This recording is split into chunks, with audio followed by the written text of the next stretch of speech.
During the weekly wrap-up, the new intern suddenly switched the projector to my attendance record. The eyes of the CEO and the entire company locked onto me in an instant. The intern, Madison, tilted her chin up with a smug grin and slammed a stack of photos onto the mahogany conference table. Nate, I'm reporting her. She's been using the company's luxury vehicle to pick up her kid every single day. It's a blatant misuse of company assets for personal gain. I move for immediate termination. Nate's face turned as dark as a thundercloud. I looked at this ambitious intern with a flicker of genuine pity. She was so desperate to climb the ladder she hadn't noticed the rungs were made of glass. The company car she was referring to? That was my Rolls-Royce Cullinan, a $300,000 piece of machinery. For the sake of closing deals and keeping the firm's image afloat, I had let the company use it for free for 2 whole years. The silence in the room was absolute, the kind of heavy quiet that precedes a storm. The central AC was humming at a steady 68 degrees, but a chill crept into my bones that had nothing to do with the temperature. It was the coldness of human nature. In the photos, the black Cullinan gleamed under the streetlights, parked in front of an elite private preschool. The angles were sharp, intentional, capturing me leaning down to lift my daughter, her small arms around my neck with the last 4 digits of the license plate clearly visible. Madison leaned her hands on the table, her face, young and flushed with the misplaced zeal of a corporate crusader, burned with a self-righteous fire. She looked at me as if I were a common thief caught with my hand in the vault. Nate, according to the employee handbook, company vehicles are strictly for business use. As a senior executive, Ms. Mercer shouldn't just be setting an example. She should be the standard. Instead, she's turned our most expensive client-facing asset into her personal nanny cam on wheels.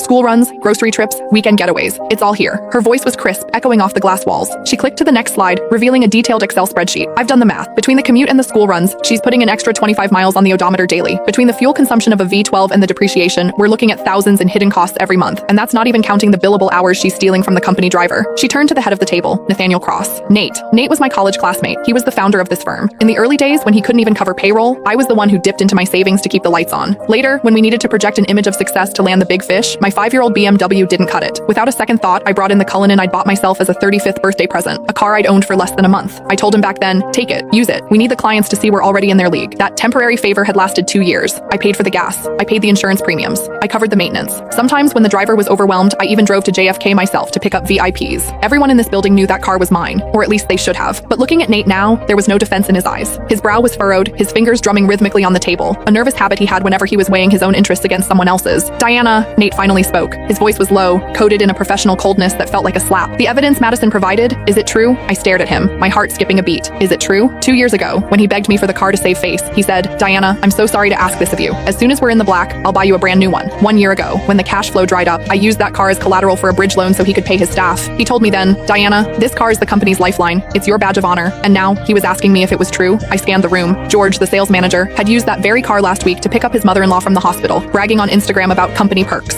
Now he kept his head down, intently studying his legal pad. Sarah from HR, who asked for the keys every other month for supplies but really just wanted to cruise with her boyfriend, was looking at me with a sneer as if I were a white-collar criminal. It turns out that in the face of profit, kindness isn't just cheap, it's invisible.